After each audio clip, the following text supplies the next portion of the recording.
Bienvenue dans cette minute utile du musicien, les copains et les copines. Aujourd'hui, j'aurais voulu vous parler d'un guitariste que je trouve fabuleux, qui s'appelle Nuno Bettencourt. Nuno Bettencourt, il a été connu dans les années 90, parce que c'était le guitariste d'un groupe qui s'appelait Extreme. Ils ont été connus avec une espèce de chanson, je ne me rappelle plus le titre, mais Modern Words, avec des espèces d'accords un peu Brésil, comme ça, un peu jazzy. C'est non seulement un très bon guitariste, parce que quand il envoie du riff, c'est très bien foutu. C'est surtout un immense guitariste, un très bon chanteur, un très bon compositeur. Et surtout, il a un truc sur le groove. Il swing d'enfer. Donc, quand c'est un peu ternaire, il est imparable. Et vraiment, c'est un très bon guitariste. C'est un de mes préférés dans le rock.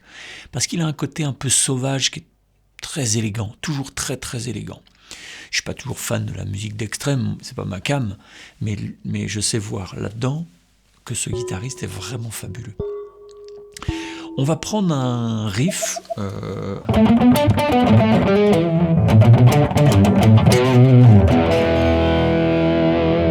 On est en mi. Ce qu'il fait, c'est qu'il prend une gamme blues mineure. D'accord, on est en blues mineur. Quarte, quinte diminuée, quinte. Ok. Ça c'est la septième mineure. Septième mineure c'est aussi blues.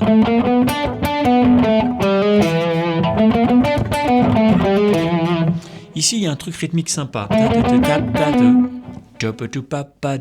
1, 2, 3, 4, 4 doubles croches. Ensuite un trou, un quart de soupir, 2 doubles croches. Donc la deuxième double croche des deux dernières, là, elle arrive sur le contretemps. Ok, et c'est ça qui va donner un peu la lourdeur pour repartir. Et ici, il fait tierce mineure, tierce majeure, tonique.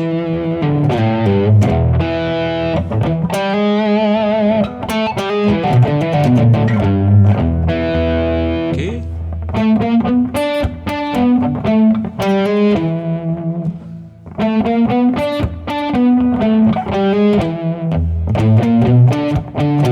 Et là, c'est exactement la même phrase, mais à l'octave en dessous, et même rythme. Donc, même chose, sauf qu'entre les deux, il a mis un truc.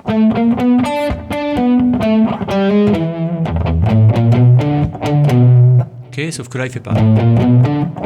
Il fait. Puisque celle-là est sur le contretemps, il va servir de ce contretemps pour continuer en croche. Et comme avant, on est en double croche, d'un seul coup, ce truc-là, ces petites croches de la fin font un bien fou parce qu'elles recalent le truc sur un truc un peu plus lourd, un peu moins dense, un peu moins funky. Une espèce de merveilleux mélange entre Jimmy Page, mais en beaucoup plus technique, plus groovy aussi, il a plus de swing, et Jimi Hendrix pour la sauvagerie aussi.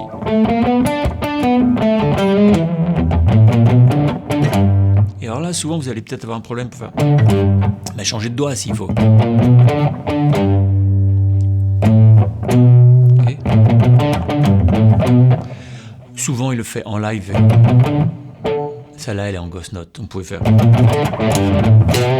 C'est pas très grave. Ici, je vous le joue comme il le joue, mais sachant qu'il est souvent accordé un demi-ton en dessous. D'accord ? Donc, si vous voulez le jouer tel que ça sonne sur le disque, il faudra le faire plutôt...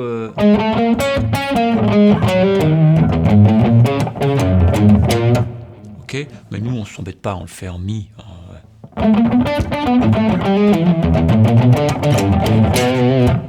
Ok, ça reprend. Nous, ce qui va nous intéresser, c'est les appuis de la fin, là. Ici, on a tierce mineure, quarte et quinte. Et celle-là, c'est une note forte. Celle-là, c'est une note forte, la quinte. Et celle-là, c'est pas une note forte, c'est la quarte. Il faut pas trop, généralement, la faire durer. Mais lui, c'est celle-là qui va en profiter pour mettre celle-là sur le temps. Ok ?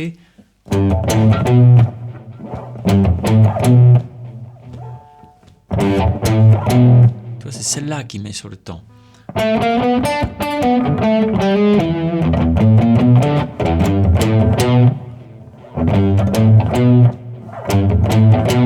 Tu vois, et donc, en mettant ça là sur le temps, il laisse comme un truc attendre pour repartir, pour laisser repartir le riff. Il crée comme une espèce de tension qui laisse un peu comme ça en plan.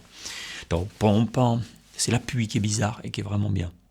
Ce qu'on pourrait faire, c'est essayer de composer un truc dans le genre pour voir un petit peu. Vous voyez, il est toujours assez bluesy, mine de rien.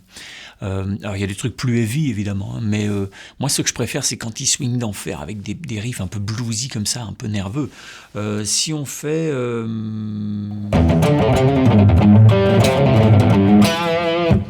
ça, c'est un peu complexe, mais si on fait... Il y a deux façons de faire, tu vois, ça c'est pas si mal ça, hein, parce que qu'est-ce que je fais? Je fais un truc entre la B6 et la M6. Alors ça, pour comprendre, faut faire ma formation sur le blues, hein, tant pis. Hein. Alors, on bricole un truc, quoi.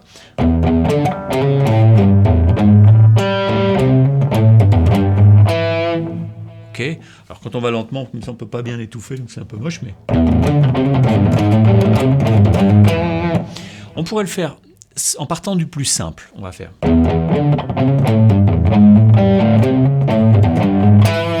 Même à la fin, on peut se simplifier encore.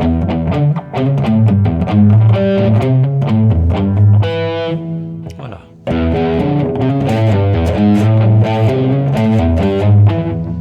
Ok. Celle-là, on se débrouille pour mettre celle-là sur le temps, c'est-à-dire faire une appoggiature ici. Ok.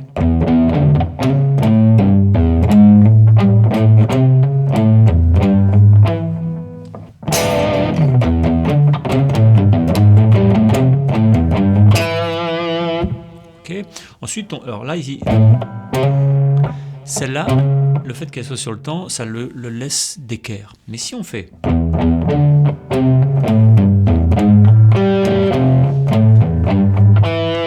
Tu vois, il se met un peu, avec des appuis bizarres et il groove d'enfer. Ça, c'est pas mal non plus, ok? Toutes ces variations, bah, je vous les mets dans le PDF avec les GP. Pour cette vidéo, peut-être les GP, ça va quand même être assez pratique parce que y a des petits bichkouns, des petits détails, d'accord. Je vous explique pas, mettez le doigt numéro 3 dans la case numéro 7, d'accord, parce que tout est dans le PDF, les explications, les petits points théoriques que j'ai abordés, et puis aussi dans les GP, si vous faites partie du premium, dans les Guitar Pro, les fichiers Guitar Pro, vous pouvez lire le Guitar Pro à la vitesse que vous voulez, vous changez le tempo, d'accord. Vous connaissez Guitar Pro, non? Je suppose.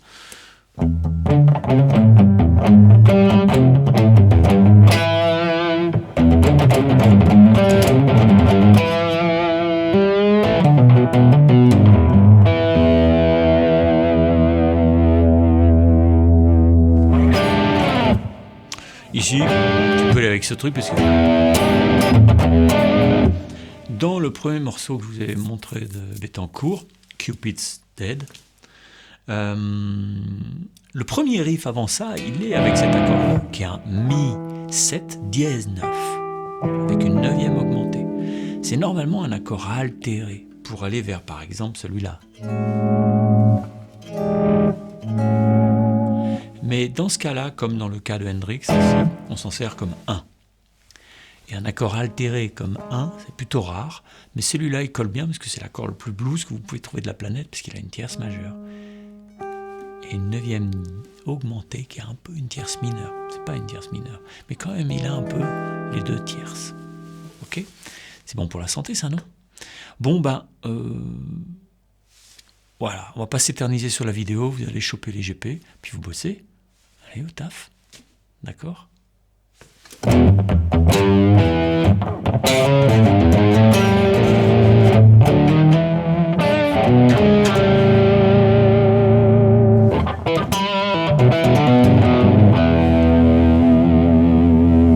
Allez, une soupe, un suppôt, au lit. Bye.